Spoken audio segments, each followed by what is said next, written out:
Dobro, če gremo zdaj naprej na praktičen primer, kako se to v praksi lahko, bom rekel, izvaja oziroma kako se to izvede. Po vseh teh postopkih, tukaj bom predstavil dva primera, bom rekel, eden tukaj je zdravstva. Dejansko po pregledu delovnega mesta, po opisu delovnega mesta, tukaj vidimo dva primera, en je razdeljevanje tkiv, en je pa formalinska postaja.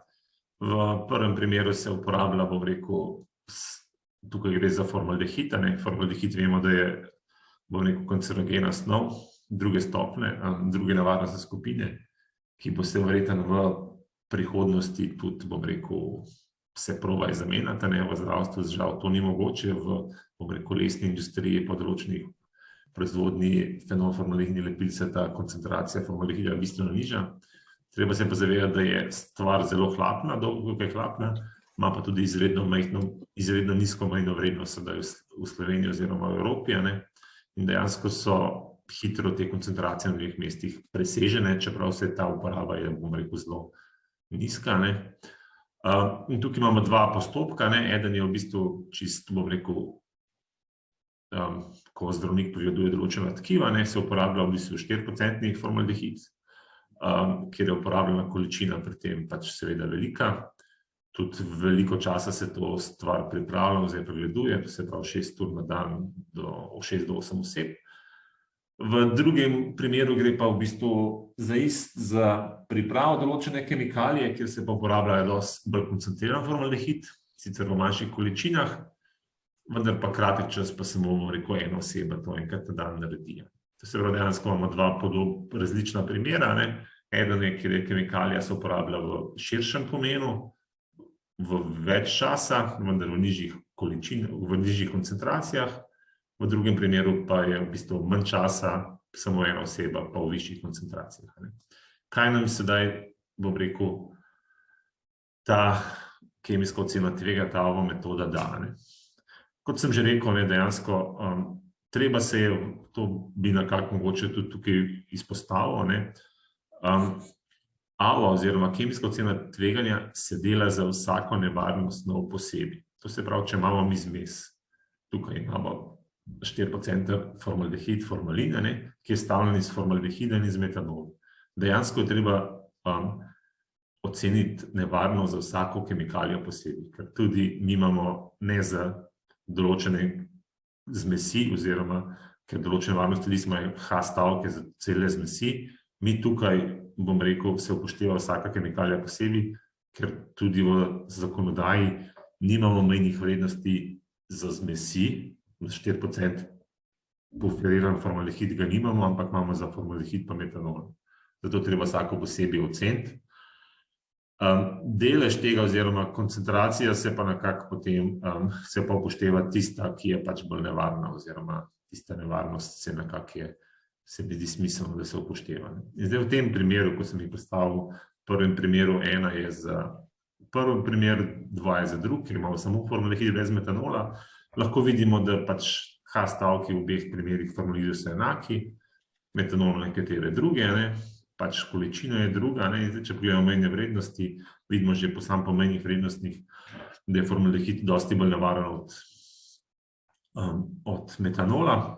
Po drugi strani pa tukaj pridemo do enega, bom rekel, ta primer je tudi en tipičen primer, ki se lahko uporablja, da v bistvu metanol ima biološko mejno vrednost, to se pravi, da dejansko se lahko meri tudi izpostavljenost delavcev, ki so pri delu izpostavljeni metanolu v urinu, kot v metabolitu v njegovi, bom rekel, izpostavljenosti, medtem ko pri formaldehidu, čeprav je ta stvar bolj nevarna, nekako ni ustreznega metabolita oziroma ni ustrezne analitske metode, ki bi lahko tudi izvajala ta biološki monitoring v človeškem telesu oziroma tudi določene mejne vrednosti.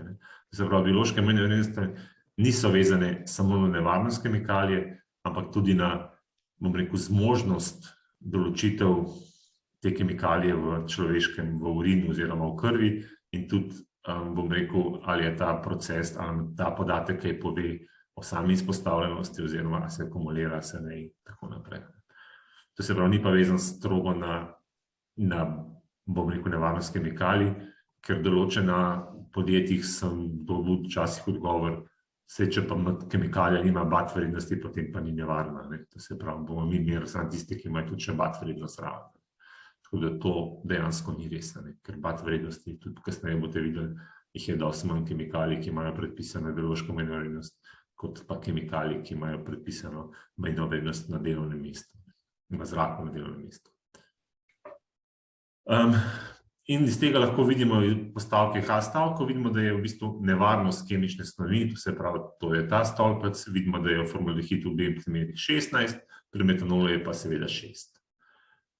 Ker gre za nevarnost delovnega mesta, so pa ostali pogoji, kot sem jih prej opisal, pa lahko vidimo, da v primeru, kjer delamo z večjimi količinami, več ljudi, več časa, je tudi ta točkovni zbir za nevarnost delovnega mesta višji, kot v primeru, ko dela to samo kratek čas, samo ena oseba, vidite, da je dosti nižje. Sama ocena tveganja, pa vidimo, da je v bistvu za formaldehid nekako zelo podobna, oziroma stopnja tveganja je enaka v obeh primerih. Zdaj, če si to predstavljamo, bom rekel, mogoče samo še kako smo to nevarnost delovnega mesta ocenili. Pač ocenili smo, da se, tako kot sem prej rekel, teoretično, tukaj dejansko dobimo iz vsakega tega stolpca izberemo določeno komponento, ki najbolj približa, in potem seštejemo to za vse ostalo.